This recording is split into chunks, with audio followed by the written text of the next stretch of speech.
In the frosty veil of the northern dawn, where the sky met the eternally snow-capped peaks, a tale of survival and indomitable will was etched deep into the earth, into every breath of the frost. It was not merely the story of a tribe, but an epic saga of humanity's unyielding spirit against nature's ultimate harshness. The northern winter, a concept truly understood only by those who had faced it.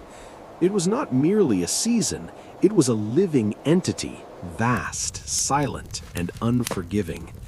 With bone-chilling winds strong enough to scatter any fragile hope, with short days barely long enough to glimpse a pale light before darkness swallowed everything again, that winter had shaped the lives, souls, and destinies of the people of this land. It was a cruel yet fair teacher, imparting lessons of humility, the power of unity, and the true value of every warm sunbeam. Amidst this majestic yet harsh natural tableau, the Northmen stood firm. They were not conquerors of winter, for that was impossible. Instead, they were those who learned to live in harmony with it, understanding every roar of the blizzard, every breath of the frozen river. Their strength lay not only in their bulging muscles or sharp axes, but in a spirit of steel, an unyielding will that nothing could shake. They did not fear the biting cold that cut to the bone, nor did they tremble before seemingly hopeless challenges. For them, winter was not an enemy to be defeated, but an inseparable part of life, a crucible to forge themselves, to prove the worth of their existence. The heart of every Northman community during the bitter winter was the longhouse. It was not merely a structure of wood and stone, but a fortress of warmth and protection, a sacred refuge amidst the vast sea of snow. Thick walls and a steeply pitched roof were designed to withstand the weight of snow and the force of blizzards. Inside, the eternal fire crackling in the center was the source of life, warming the space, dispelling darkness, and cooking simple yet energy-rich meals. The longhouse was where families reunited, where children's laughter mingled with ancient tales of gods and heroes passed down through generations. It was where they shared burdens and joys, where the bonds of community were tightened more than ever. Every winter night, as the wind howled through the cracks and snow fell thick outside, inside the longhouse, the warmth of fire and human connection spread, reminding them that they were not alone. Survival was not a singular heroic act, but the result of harmonious coordination, discipline, and responsibility from every individual in the community. Each person had a crucial role, an indispensable link in that complex chain of survival. The men, with their sturdy physiques and iron wills, were the guardians and hunters. They were the silent warriors of winter. Daily, despite the skin-biting cold and the lurking dangers from hungry wild animals, they trekked through snow-covered forests searching for food. They set traps, tracking prey with patience and skills honed over decades. Every deer, rabbit, or forest bird brought back was a small victory, an added assurance for the village's meals. Beyond hunting, they were also protectors, diligently guarding day and night. Simple yet sturdy wooden watchtowers were erected at strategic points where sentinels stood motionless like stone statues, their keen eyes sweeping across the white expanse, vigilant against any external threat, be it a hungry wolf pack or a sudden blizzard. They understood that a single moment of carelessness could cost the lives of the entire community. Meanwhile, the women were the heart and soul of the longhouse. They kept the fire from ever dying, the physical flame warming bodies, and the spiritual flame igniting hope. Their skilled hands never rested, preparing food, brewing mead, sewing warm clothes from animal hides, and caring for the children.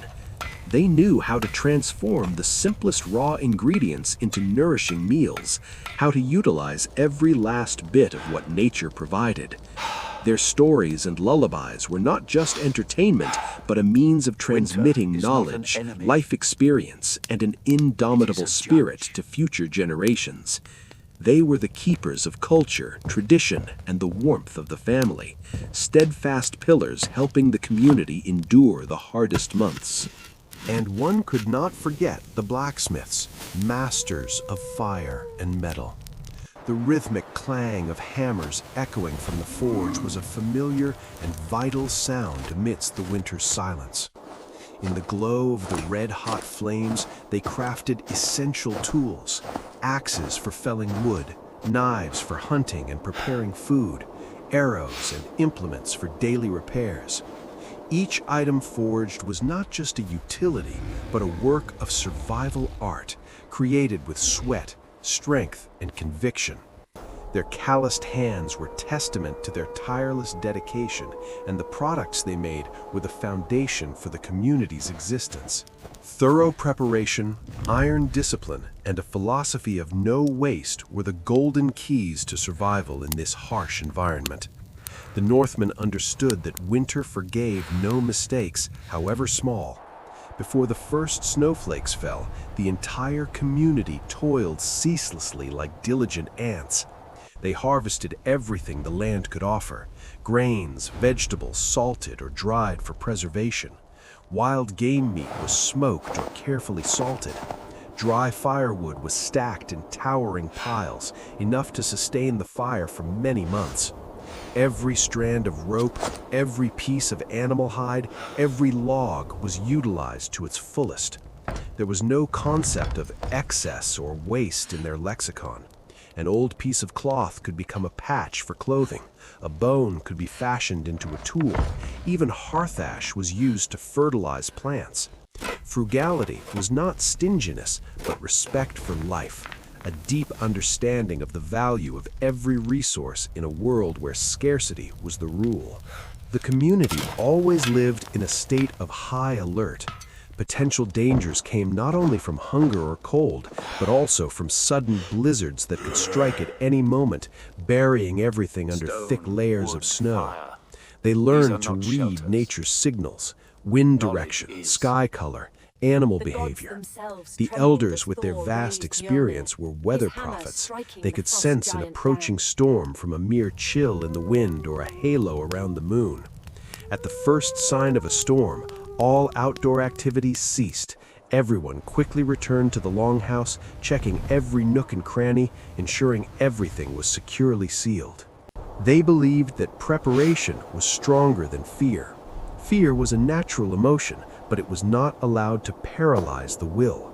Instead, it had to be a catalyst for action, for more thorough preparation, for greater strength.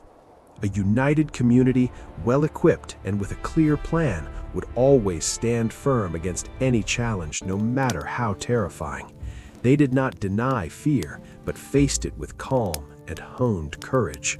For the Northmen, survival was not a singular heroic act that happened once and was over, but a daily routine, an indispensable part of their rhythm of life. It was the perseverance of waking each morning in the biting cold, the meticulousness in every small task, the sharing of every morsel of food, every sip of warm water. There were no world-changing grand gestures, only the relentless endurance of each individual, each family, each community. They did not try to conquer winter, for that was a futile battle.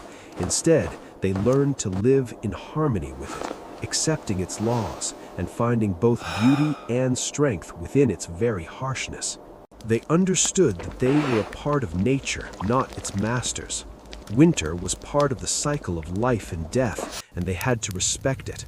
They learned to read star maps to navigate, to listen to the wind to predict weather, to recognize animal tracks for hunting.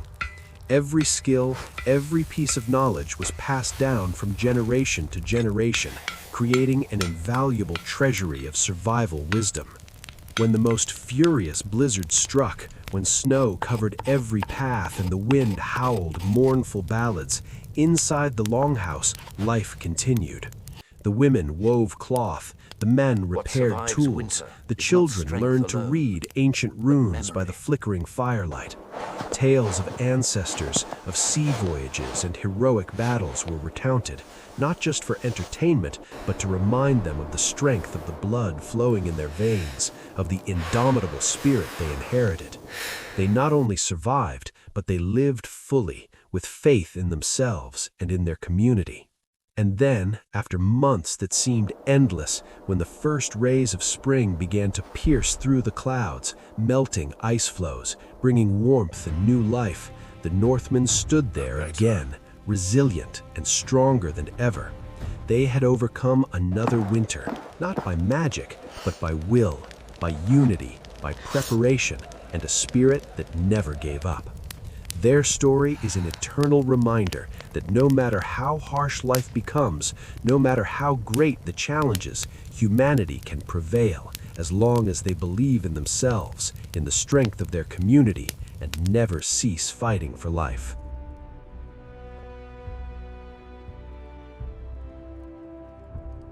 Against the cold, against the dark, against all odds they endured, not by conquering winter, but by learning to live within it.